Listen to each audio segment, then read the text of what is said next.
নমস্কার, আমি সঞ্জয়। আমার এই রোমিং ডায়েরি চ্যানেলে আপনাদের স্বাগত জানাই। আজকের গল্পে আপনাদের কাছে তুলে ধরব পুরীতে সকাল ও সন্ধ্যার কিছু দৃশ্যপট। সমুদ্র, hotel, street food, beach market, blue flag beach ও বাঙালি বাজারের কিছু দৃশ্যসমূহ।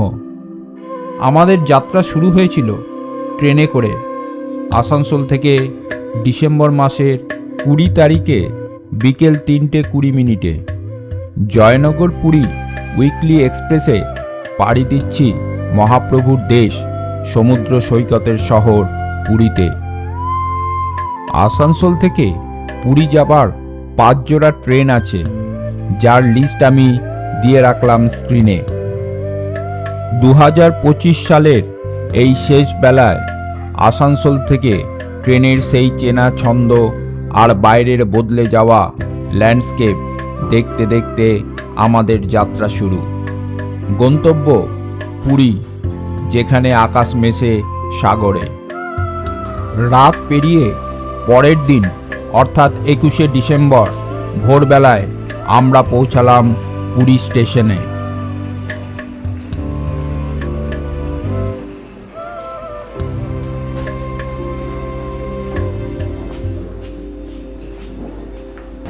ঘড়ির কাঁটা এখন 3:38। আমরা এখন পুরী স্টেশনে। এইমাত্র আসানসোল থেকে পুরীতে এলাম। 18420 জয়নগর পুরী স্পেশাল এক্সপ্রেস।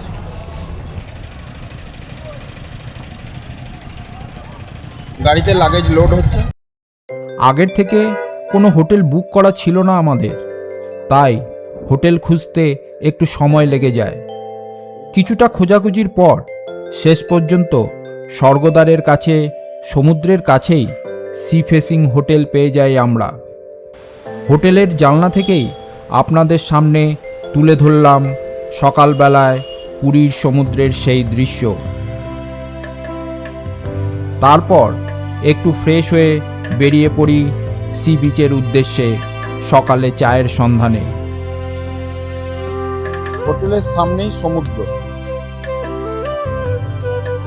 ওইটা হচ্ছে আমাদের হোটেল। আমরা ডিসেম্বর মাসে পিক সিজনে এসেছি, এখন বিচে যাচ্ছি। কোথায় চা?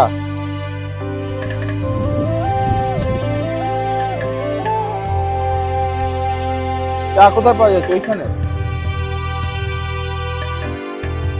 বিচেই চা পাওয়া যাচ্ছে, রোডের পাশে সমস্ত হোটেলগুলো।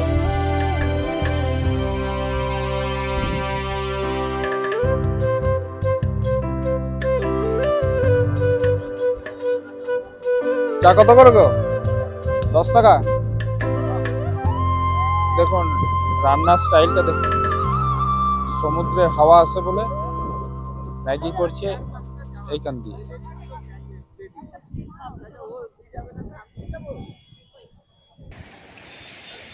আসানসোলের কনকনের শীতের আমেজকে সঙ্গী করে যখন মহাপ্রভুর জগন্নাথের দেশে এসে পৌঁছালাম, তখন ডিসেম্বরের সেই কাঁচা রোদ সদ্য পুরীর আকাশে ডানা মেলেছে।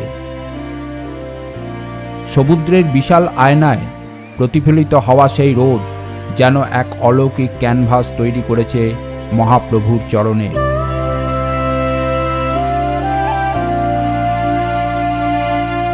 আকাশ আর সাগর যেখানে দিগন্তে একাকার, ঠিক সেখান থেকেই ধেয়ে আসছে একের পর এক সাদা ফেনার মুকুট পরা ঢেউ। ভোরের সেই নরম রোদে বালুকাবেলা যেন গলানো সোনার মতন চিকচিক করছে। শীতের আকাশে পুরীর সমুদ্র সৈকত এক অন্যরকম শান্ত স্নিগ্ধ রূপ ধারণ করে। কুয়াশার পাতলা চাদর ভেদ করে যখন সূর্যের কিরণ এসে ঢেউয়ের গায়ে আছড়ে পড়ে, মনে হয় সাগর যেন তার সমস্ত রত্নভাণ্ডার উজাড় করে ছড়িয়ে দিয়েছে তটে।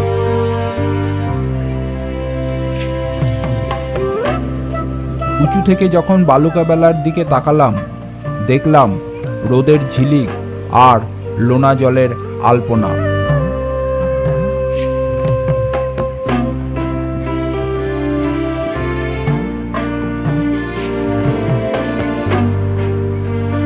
উটের সেই মন্থর চলন আর সমুদ্রের উত্তাল ঢেউয়ের ছন্দ এক অদ্ভুত বৈপরীত্যের মেলা।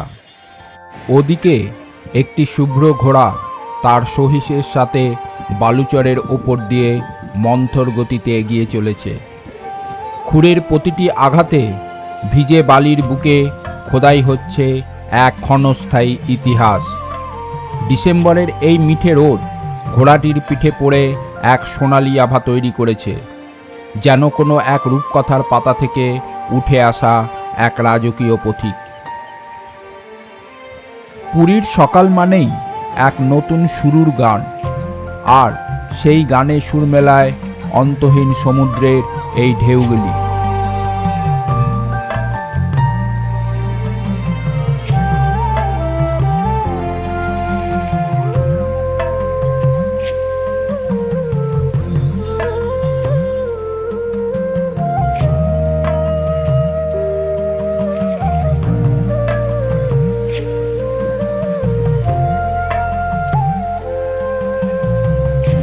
পুরীর এই বেলাভূমি শুধু তো বালুচর নয়, এ যেন এক অনুভবের আঙিনা, যেখানে প্রতিটি পদক্ষেপ আমাকে আমার নিজের আরও কাছাকাছি নিয়ে যাচ্ছে।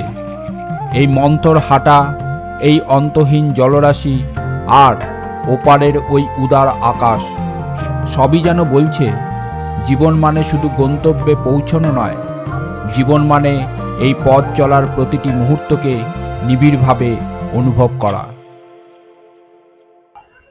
স্বর্গদ্বারের ব্যস্ততা আর সমুদ্রের গর্জনের মাঝে যে মোড়টি পুরীর আসল চরিত্রকে ফুটিয়ে তোলে, তা হলো এই গৌরাঙ্গ চক। ভক্ত আর পর্যটকের এক অদ্ভুত মেলবন্ধন এই চত্বরে। পথ চলতি পর্যটকেরা সকালের প্রাতরাশ এখানেই সেরে নিচ্ছেন। এইটা হচ্ছে আমাদের হোটেল। হোটেলের ব্যালকনি থেকে এই এলাকার দৃশ্যটা ঠিক এই রকম দেখায়। এটা হচ্ছে পুরীর পান কেন্দ্র বাজারে।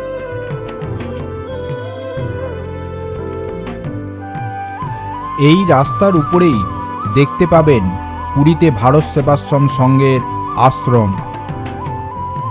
এই আশ্রমেও আপনারা থাকতে পারেন। এই হলো আশ্রমের প্রবেশপথ। সামনেই টোটো ও অটোর স্ট্যান্ড। এখান থেকে টোটো বা অটো ভাড়া করে পুরীর শ্রীমন্দিরে যেতে পারেন।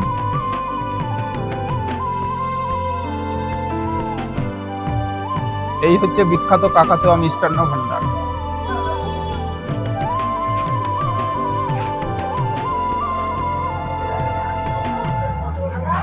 এই হচ্ছে ছানা বড়া।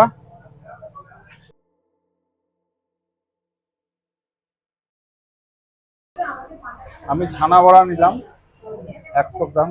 এই ছানা বড়া কাকাতুয়া, দেখে কেমন খেতে।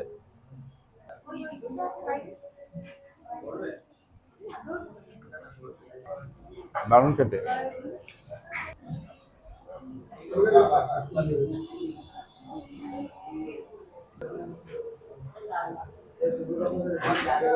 বেরোবে না এখন।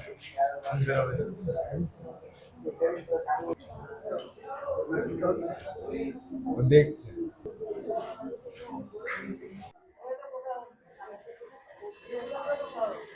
তোর নাম কি? কিছুটা এগোলেই দেখতে পাবেন পুরীর এক ল্যান্ডমার্ক ট্যাক্সি বাড়ি, বাজারের একদম কাছে। এখানেও আপনারা থাকতে পারেন। পুরীর স্বর্গদ্বার সংলগ্ন এলাকায় হোটেলগুলোর পিছনের গলিতে সকাল থেকেই বসে এক টুকরো বাংলা। উড়িষ্যার বুকে এই বাজারটি যেন বাঙালির নিজস্ব এক রাজত্ব। বাঙালির কাছে পুরীর আসল টান লুকিয়ে আছে তার চিরচেনা বাঙালি বাজারে। বাজারের সরু গলিগুলোতে যখন স্থানীয় সবজি বিক্রেতারা পসরা সাজিয়ে বসেন, তখন চারপাশের থেকে ভেসে আসে পরিচিত বাংলা ভাষা। উড়িষ্যার মাটিতে দাঁড়িয়েও আপনার মনে হবে আপনি পশ্চিমবঙ্গের কোনো চেনা বাজারেই আছেন। বাঙালির খাবার কি মাছ ছাড়া পূর্ণ হয়? এই বাজারের প্রধান আকর্ষণ হলো টাটকা সামুদ্রিক এবং মিষ্টি জলের মাছ। এ হচ্ছে পুরীতে মাছের বাজার। ইলিশ, চিংড়ি, কাঁকড়া থেকে শুরু করে সমুদ্রের রূপচাঁদা পছন্দের মাছ নিয়ে বিক্রেতাদের সাথে বাঙালির সেই চিরন্তন দরদাম।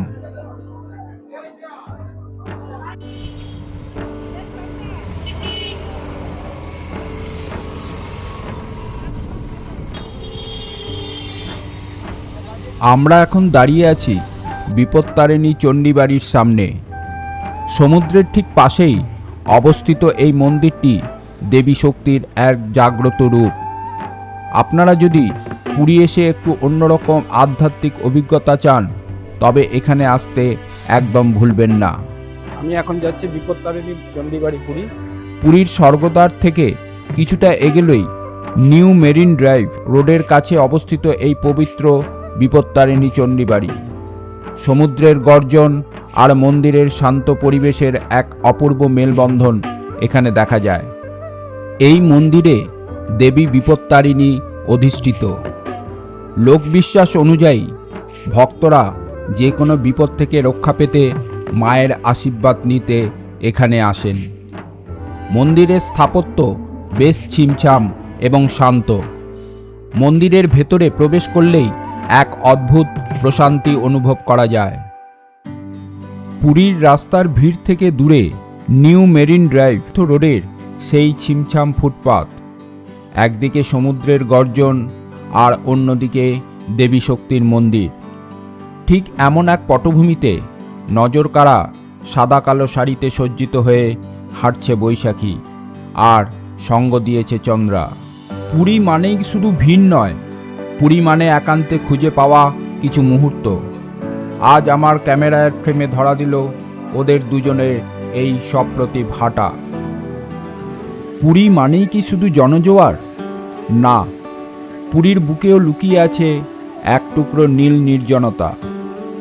আমরা এখন দাঁড়িয়ে আছি পুরীর গর্ব ব্লু ফ্ল্যাগ বিচ বা গোল্ডেন বিচে। সকাল 5:30 থেকে রাত 8টা অবধি এই বিচ খোলা থাকে। দিগন্ত বিস্তৃত নীল আকাশ আর পায়ের নিচে মখমলের মতো নরম সোনালি বালি।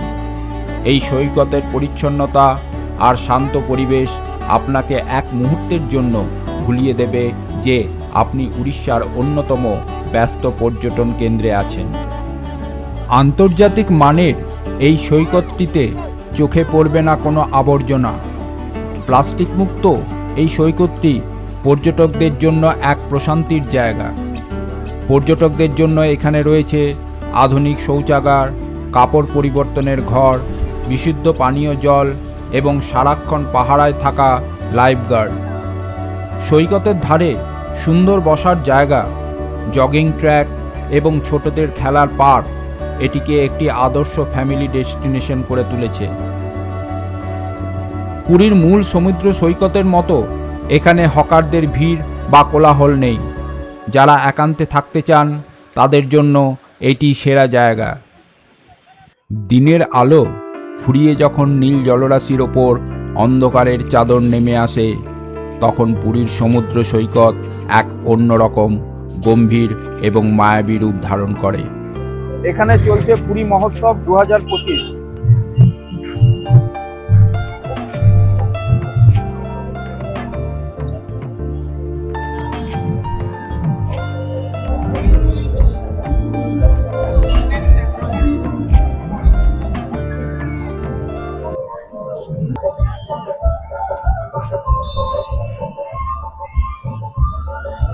এখানে চলছে ভলিবল খেলা।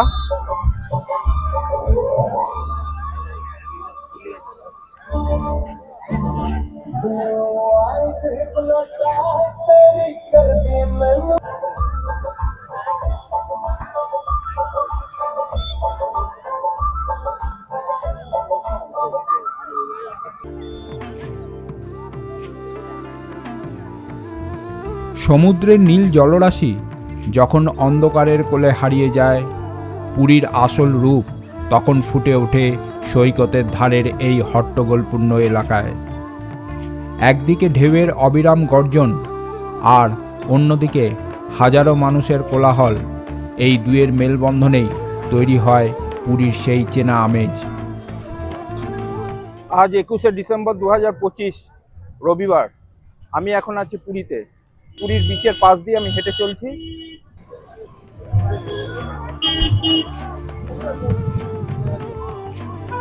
পুরীর সমুদ্র সৈকতে সন্ধ্যা নামলেই এক অন্যরকম মায়াবী পরিবেশ তৈরি হয়। বিচের পাশে সব ফাস্টফুডের দোকান খুলেছে, সন্ধ্যেবেলা বিভিন্ন খাবারের দোকান খুলেছে এখানে। সমুদ্র সৈকতের বালির ওপর সারি সারি দোকান, কোথাও সামুদ্রিক শাক আর ঝিনুকের তৈরি শৈল্পিক গয়না, আবার কোথাও উড়িষ্যার ঐতিহ্যবাহী হস্তশিল্প আর হ্যান্ডলুমের মেলা। উজ্জ্বল আলোয় নিচে ঝিলিক দিয়ে ওঠা মুক্তোর মালা থেকে শুরু করে ঘর সাজানোর শোপিস কি নেই এখানে। হাতে এক প্যাকেট ঝালমুড়ি নিয়ে এই ভিড়ের মধ্যে হেঁটে যাওয়াটাও এক দারুণ অনুভূতি। নোনতা বাতাসের সাথে মিশে থাকা স্থানীয় খাবারের সুবাস আর ছোটদের খেলনার শব্দ, সব মিলিয়ে এক অদ্ভুত প্রাণবন্ত পরিবেশ।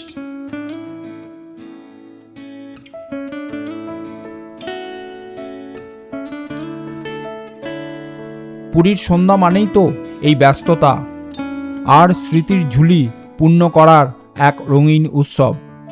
সমুদ্রের এই বালুচরেই জেগে ওঠে এক জাদুকরী জগৎ। সমুদ্রের নোনা বাতাস আর ঢেউয়ের গর্জনের মাঝে বালির স্তূপ এখানে প্রাণ পায় নিপুণ শিল্পীর ছোঁয়ায়। এটি কেবল বালুচরের ভাস্কর্য নয়, এটি হলো শিল্পীর মনের মাধুরী মিশিয়ে তৈরি একটি জীবন্ত গল্প। কখনো এখানে ফুটে ওঠে কৃষ্ণের প্রতিচ্ছবি, আবার কখনো সামাজিক বার্তা বা সামাজিক ঘটনার নিপুণ প্রতিফলন। স্তিমিত আলোয় বালির ওপর এই সূক্ষ্ম কারুকাজ এক অদ্ভুত মায়াবী পরিবেশ তৈরি করে। সবচেয়ে বিস্ময়কর হলো এই শিল্পের নশ্বরতা। কয়েক ঘন্টার পরিশ্রমের এই সৃষ্টি হয়তো পরবর্তী জোয়ারের ঢেউয়ে বিলীন হয়ে যাবে, কিন্তু পর্যটকদের মনের মণিকোঠায় তা থেকে যায় চিরস্থায়ী এক স্মৃতি হয়ে। পুরীর সমুদ্র সৈকতে সন্ধ্যা নামার সাথে সাথে আসল উৎসবটা যেন শুরু হয় এখানকার স্ট্রিট ফুডের স্টলগুলোতে। আছে চটপটে ঝালমুড়ি, মশলাদার চাট, ফুচকা, আরও কত কি। হাতে একটা বাটির ভাঁড়ে ধোঁয়া ওঠা চা আর প্লেটের পছন্দের স্ট্রিট ফুড নিয়ে বালির ওপর বসে সমুদ্রের গর্জন শোনা, এই অনুভূতি কোনো তুলনা হয় না। পুরীর ভ্রমণ মানেই তো এই রসনা তৃপ্তির এক অনন্ত সফর। একদিকে বঙ্গোপসাগরের উত্তাল ঢেউয়ের গর্জন, আর অন্যদিকে ঝিরঝিরে নোনতা বাতাসের সাথে মিশে যায় ভাজা মাছের জিভে জল আনা সুবাস। সৈকত জুড়ে সারিবদ্ধ খাবারের স্টলগুলোতে সাজানো থাকে টাটকা পমফ্রেট, চিংড়ি, কাঁকড়া থেকে শুরু করে নানা রকমের সামুদ্রিক মাছ। আপনার পছন্দের মাছটি বেছে নিলেই তাতে বিশেষ মশলা লাগিয়ে কড়াইয়ের গরম তেলে ডুবিয়ে ভেজে দেওয়া হয়। পুরী ভ্রমণে এসে সন্ধ্যায় সৈকতের ধারে বসে এই আস্বাদন না নিলে যেন সফরটাই অসম্পূর্ণ থেকে যায়। পুরীর সমুদ্রের পাড় থেকে একটু ভেতরে এলেই দেখা মেলে শহরের এক ভিন্ন রূপের।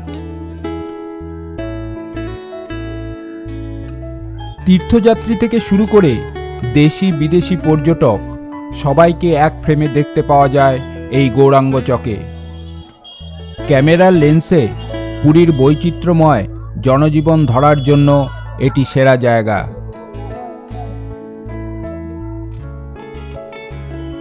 আমি এখন দাঁড়িয়ে আছি পুরীর অন্যতম ব্যস্ততম মোড় গৌরাঙ্গ চকে।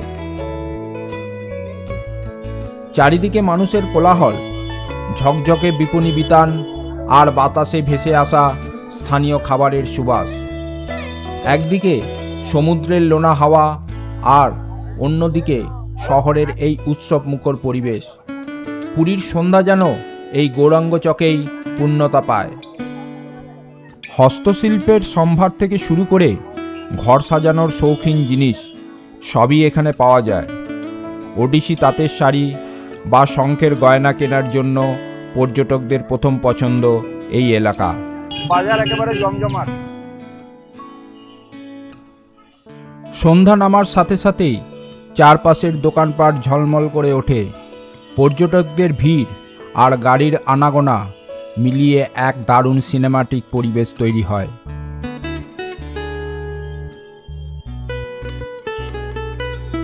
পুরীর গ্র্যান্ড রোড এবং সমুদ্র সৈকতের সংযোগস্থলের কাছাকাছি অবস্থিত এই গৌরাঙ্গ চক সন্ধ্যার সময় এক মায়াবী রূপ ধারণ করে। এটি কেবল একটি মোড় নয়, বরং পুরীর সংস্কৃতি আর আধুনিকতার এক মিলনস্থল। একটা জিনিস কিন্তু বিখ্যাত, এটা হচ্ছে সরপুরিয়া মিষ্টি। সরপুরিয়া ক্ষীর আর স্বরের জাদুকরী স্বাদ।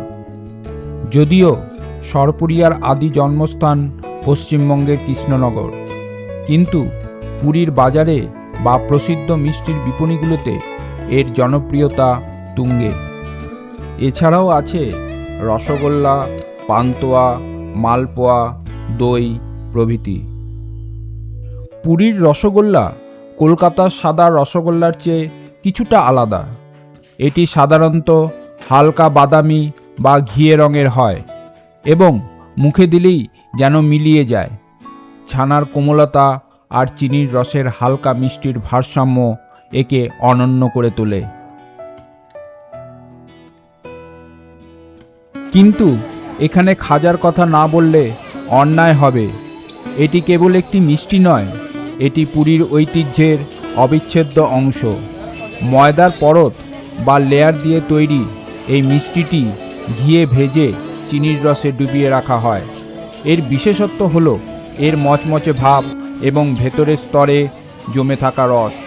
জগন্নাথ দেবের 56 ভোগের অন্যতম এই খাজা সপ্তাহখানেক পর্যন্ত রেখে দেওয়া যায়, তাই পর্যটকরা ফেরার পথে এটি নিতে ভুল করেন না। তবে কোয়ালিটি বললে টেস্ট অ্যান্ড টুইস্টের খাজা বিখ্যাত। পুরো দিন ঘোরাঘুরির পর শরীর কিছুটা ক্লান্ত হলেও মনটা একদম সতেজ। গৌরাঙ্গ চকের ভিড় ঠেলে একরাশ ভালো লাগা আর কিছু অমলিন স্মৃতি নিয়ে আমরা এখন ফিরছি আমাদের হোটেলের দিকে। হোটেলের গেটের উল্টো দিকে জগন্নাথ দেবের মন্দির আছে। কিছুক্ষণ আগে আরতি হয়েছে।